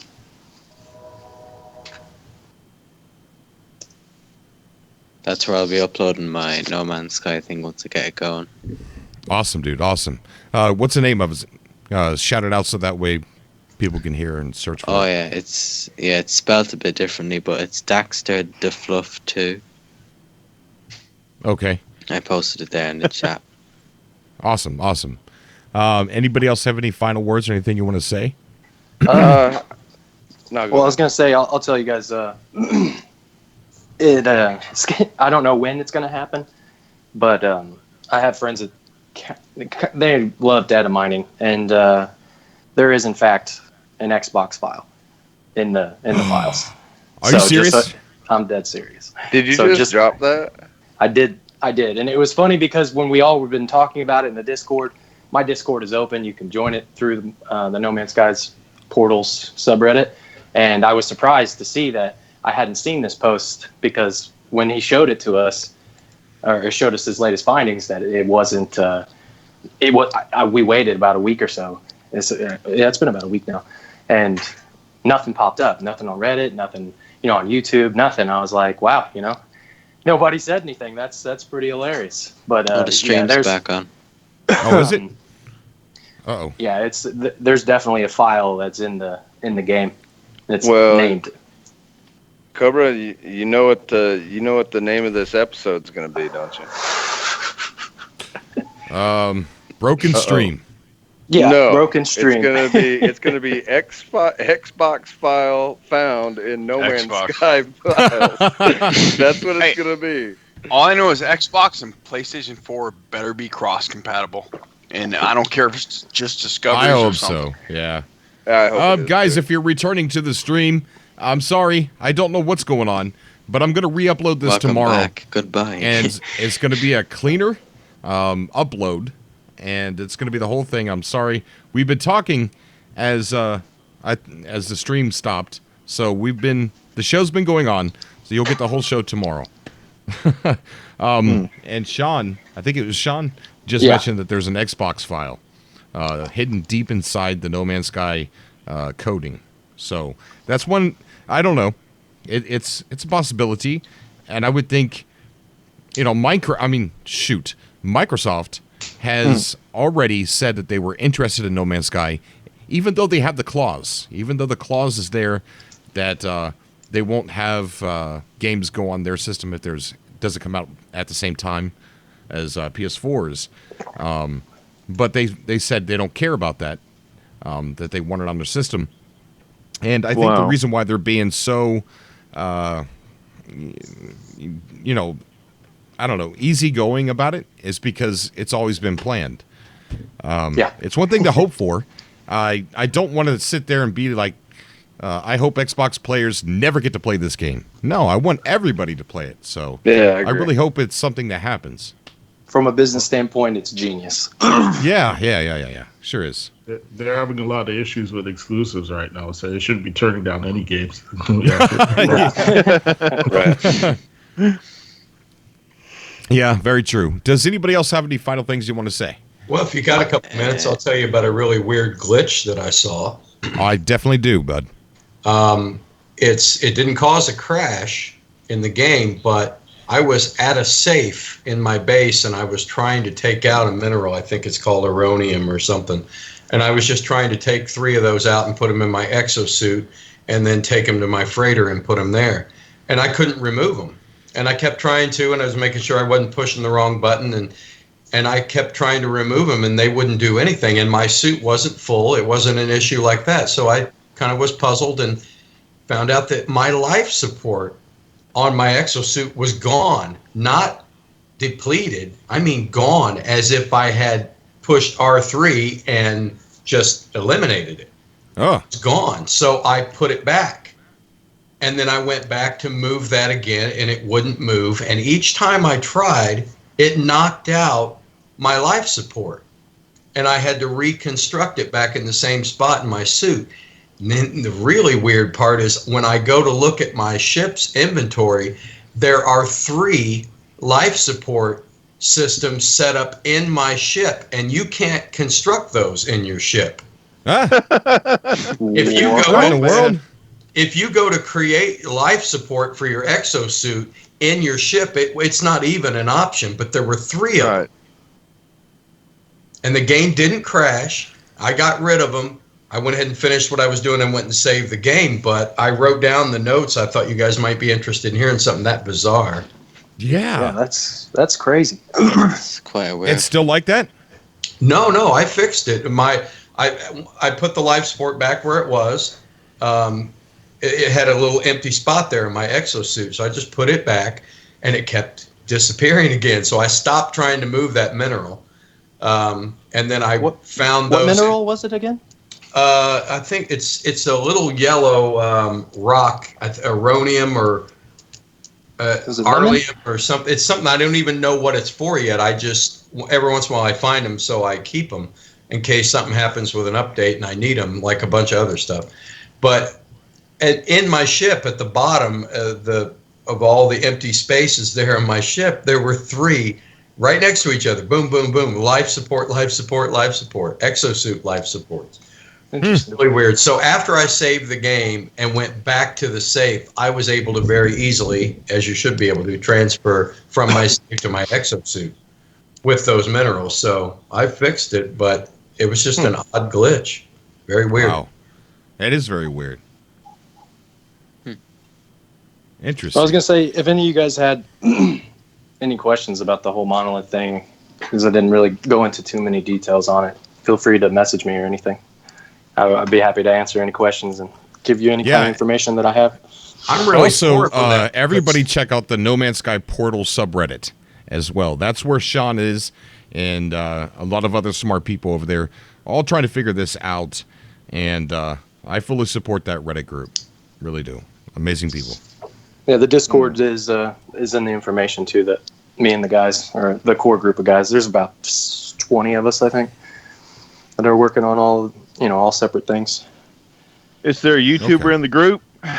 Someone I'm able about to to do record? it. I'm about to, because Cobra seems to think that I need to make a YouTube channel. Yes, Well, definitely. You have the knowledge. You have the knowledge. You just need to order it. You just kind of plan it out and describe one thing after the other. Yeah. It took me 2 hours to explain to him the sequencing and the resets and all of that. But there you go. Yeah. Might have to do it part. It's a lot easier to record Part on 1, part 2. PlayStation now. Yeah, I noticed that. It's all doable. Right. Anybody else? Oh yeah, Uncle Cobra. You fool. I'll get you one day, buddy. I'll get you. Azrael, you got anything you want to add before we get off the call? No, not at all. Thanks for having me on the show, Cobra. Hey, man, it's been a pleasure. Thank you for coming on. You're always welcome. Just message me whenever I'm streaming to get you right on, buddy. All right, thank you. Hey, no problem. Aaron, anything you want to add before we get off here? Oh, no, I've just enjoyed what little I had left of the stream. It was pretty interesting. I'll have to go watch the first half of it. Find out it's going to be difficult. Yeah, it does. It does. I regularly stream over an hour, and every once in a while it has issues. I know the first time I ever streamed, the power went out in my house and knocked my router and my PlayStation off and everything. It made me so mad I broke a headset. And all right, and then I'm back. There he is. He's back. Cobra. Sorry, I don't know what's going on. I think maybe I'm getting DDoSed. I don't know. Well, actually, today was reported in the news that there was a worldwide hack, and it's those software that hijack. What do you call it? Ransomware. Yeah, and it's all over the world. It's locked up hospital computers. It's locked up. It hacked into Russia. Russia systems got locked up. in the government. It's all over. It's a worldwide hack. It's one of those programs that gets on your computer and says, "Oh, whoops! All your files have been encrypted. You can download this one file for $20 and get them all decrypted." Yeah. Apparently, they were using the NSA. You know, that NSA thing that they left in the Microsoft. You know, a loophole they left for the NSA. They used that. It leaked out that was there. Yeah. Of course it's going to happen. And it was like a massive ransomware situation. You have to pay them like so much money to get back and have access to your computer. They'll fix that loophole now. Oh, my word. Get lawsuits, man. Yeah. Microsoft. Yeah. I get lawsuited over this. If they hadn't already. Well, you just got to think if they're locking up hospital computers, that means that they've put lives in danger. Yeah. Yeah. So that's real world consequences to a digital problem, and that's going to happen more and more these days as we rely more and more on digital systems. So. Right. But, okay, guys. Well, I think that's going to cover it. Sean, was there anything you wanted to say? Yeah, thank you for everything you do for the Minecraft. I'm sorry, I was reading. I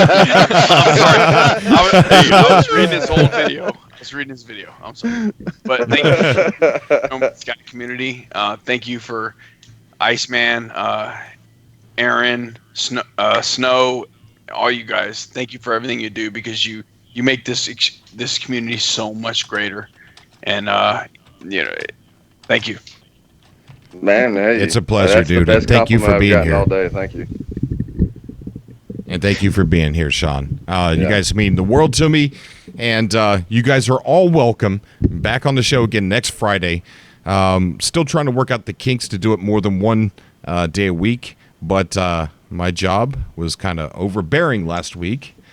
And I just have to get that figured out. But right now, next Friday is probably going to be early.